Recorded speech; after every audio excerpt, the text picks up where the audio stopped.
Co-presented by Vimal. बोलो जुबान केसरी. उद्धव ठाकरे यांचं आज नागपुरात रामरक्षा आंदोलन. थोड्याच वेळामध्ये राम मंदिर परिसरामध्ये रामरक्षा पठण करणार. अयोध्येमधील राम मंदिरातल्या दानचोरीवरून ठाकरेंचा एल्गार.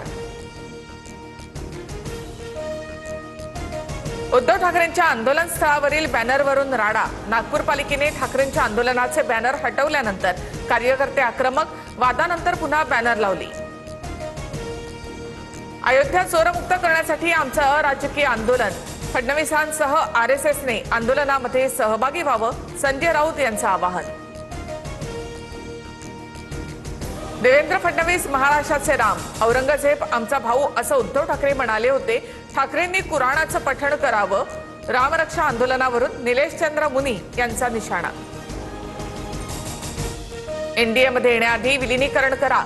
भाजपची राष्ट्रवादी समोर अट. विलिनीकरण झाल्यास दोन्ही गटाला केंद्रात एक मंत्रिपद मिळणार. सूत्रांची माहिती. भाजपच्या सूचनेनंतर सुनेत्रा पवार अस्वस्थ असल्याची माहिती.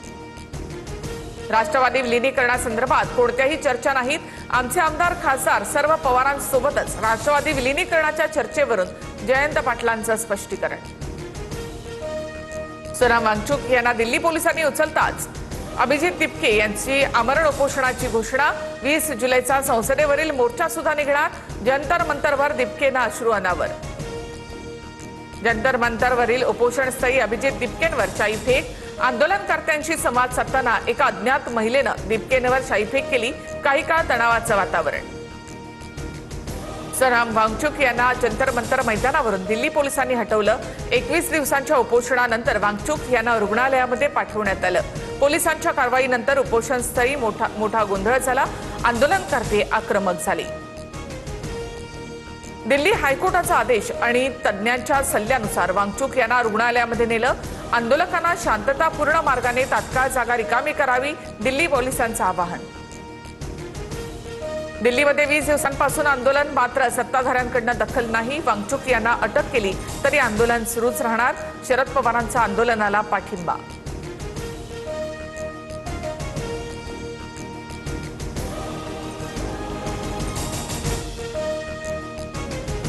आणखी किती बळी घेतल्यानंतर शिक्षण मंत्री धर्मेंद्र प्रधान यांचा राजीनामा घेणार. वांगचुक यांच्या आंदोलनावरून केंद्र सरकारवर हल्लाबोल. युवकांच्या भविष्याशी खेळलं जात असल्याचीही उद्धव ठाकरे यांची टीका.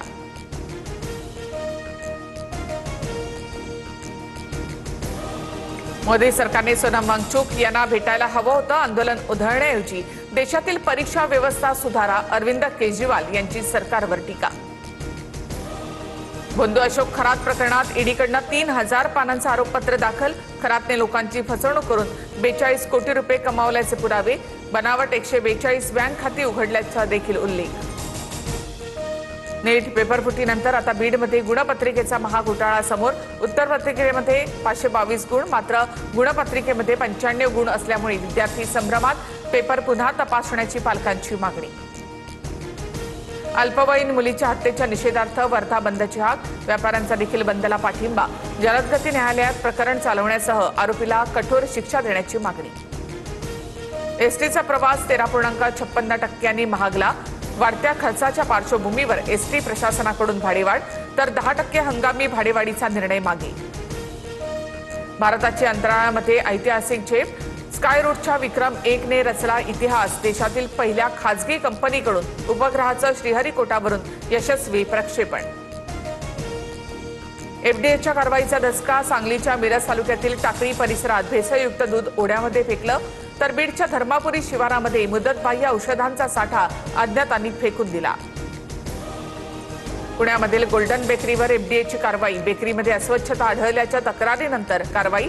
एफडीएकडून गोल्डन बेकरीचा परवाना निलंबित. Co-presented by Vimal. बोलो जुबान केसरी.